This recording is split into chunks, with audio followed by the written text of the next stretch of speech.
Hi, I'm Mary Rogers, and this is a Cuisinart Classic Series 14-cup food processor. It's a very generous size, so you'll have plenty of room to be doing all your family entertaining, but it's still a nice small footprint, so you can use it for every day too. So you'll notice it's got a nice square base, and it has what we call paddles to operate. So here, this one, you press it down, it's on. This one is off.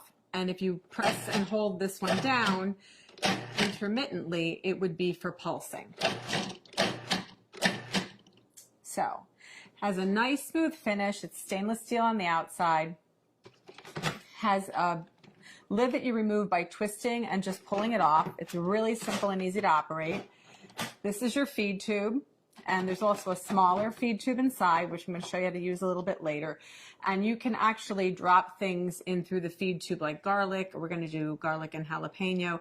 And you can actually have the machine running. And it's a very efficient way to chop up garlic and some other items. The other thing is that it's great if you want to add liquid very slowly. The small feed tube has a small hole in it, so if you want to make vinaigrette, you can just pour the oil directly into the small feed tube. Or if you're going to make mayonnaise where you want to slowly incorporate any kind of oil, it'll just drip through the feed tube directly into your bowl in a very consistent way so that you get a great finished mayonnaise or a vinaigrette. So let's look at some of the other items that come with your food processor. In the bowl already is your chopping blade. And we call this the S blade because it's shaped like a little bit like an S. And this is used for everything from chopping herbs and onions to pureeing, mixing, and also kneading doughs. And then the next thing is your stem.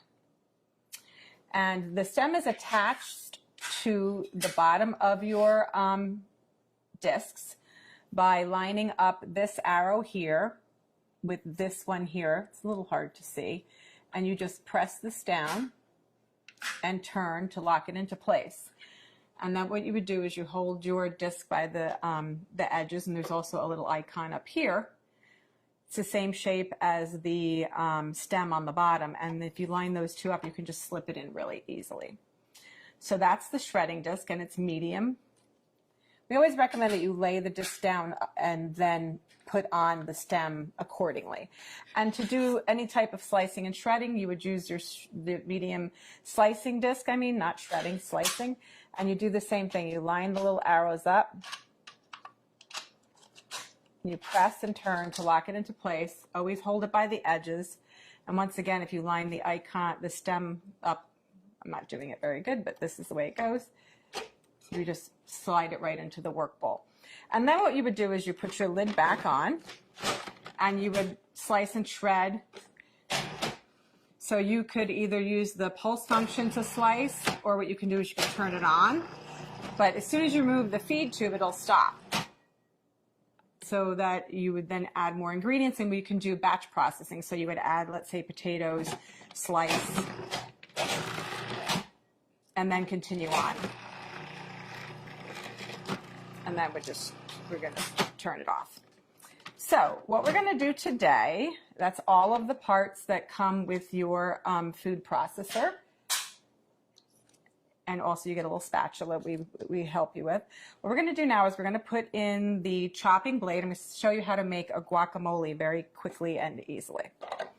So just put that in. And the first thing we're going to do is we're going to add our cilantro. I'm going to add most of it, not all of it. And you're going to see how efficient this machine is at chopping up ingredients. So very quickly and easily. So I modified this recipe a little bit in comparison to how it's written in our instruction manual. Next, we're going to add our tomatoes, which were seeded, and the pulp the interior was taken out, the seeds. And we're going to pulse that until it's finely chopped.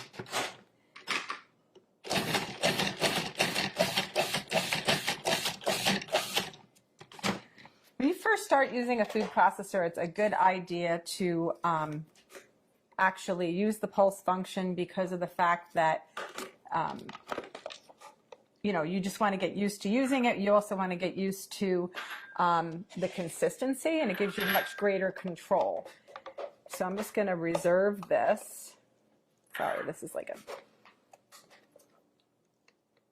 I'm going to reserve some of this so that when we put the guacamole together at the end, it'll still have some of the chunky tomato, but I'm not going to do all of it. And when you know, if you have your own favorite recipes, you can modify accordingly. So just remember that whatever you put in the bowl first, if it stays in there the whole time while you're chopping and mixing or pureeing, that will be the smallest thing at the end. So just keep that in mind. So I didn't remove everything, just most of it. So the next thing what we're going to do is, with the machine on and running, we're going to drop in the garlic and the jalapeno through the feed tube.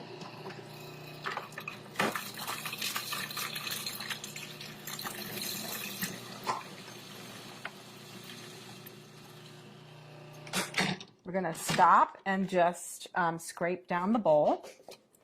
And then we're going to move on and add our onions, our green onion.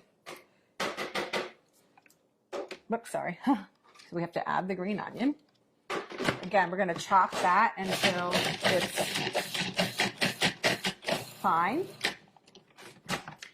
And then we're going to add the majority of the rest of our ingredients. The first being our fresh avocados. So just do that by adding that like so.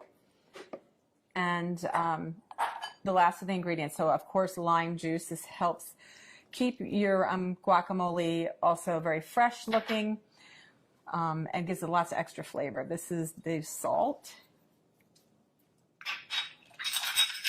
cumin, and then the last ingredient is the chili powder. Give it a little zip.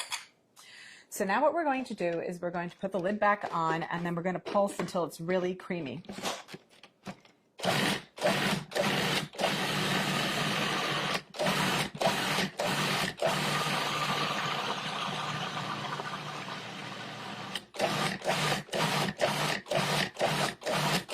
Okay, and then what we're going to do is I'm just going to scrape it down one last time, and then I'm also going to add, because it still needs to be processed a little bit more. And then what I'm going to do at this point too is add the balance of the cilantro that I reserved.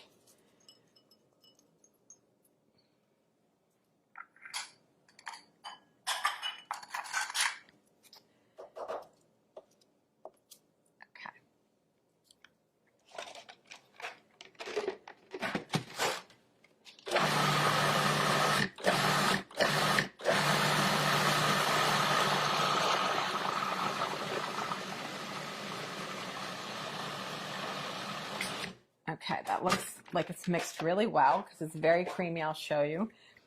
It's nice and very, very creamy looking.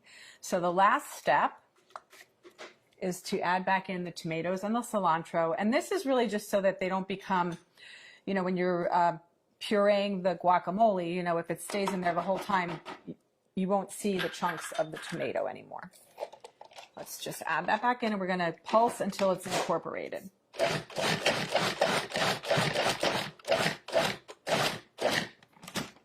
So that's that. So now what we're going to do is I'm just going to add this to our decorative bowl for serving. And you know, you could also put a beautiful lime wedge on top. The other thing that you can do is add maybe a couple extra little pieces of tomato. Oh, I'm going to show you a little trick also. This is a really, really big batch of guacamole, so it's great if you're going to have a party.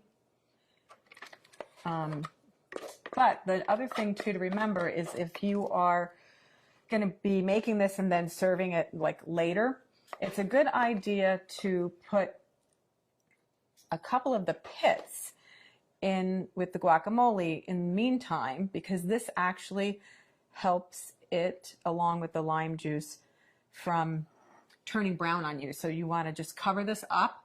You can put it in the fridge if you want, or you can eat it right away. The other thing I want to mention too is there's so many great things that you can use your food processor for, not just guacamole, but you can make pizza dough or pasta dough. You can also make cookies. You can make all kinds of things like chicken salads and vinaigrettes. It's a lot of fun to use. It's really simple to operate. And the best thing about it is all the removable parts are dishwasher safe.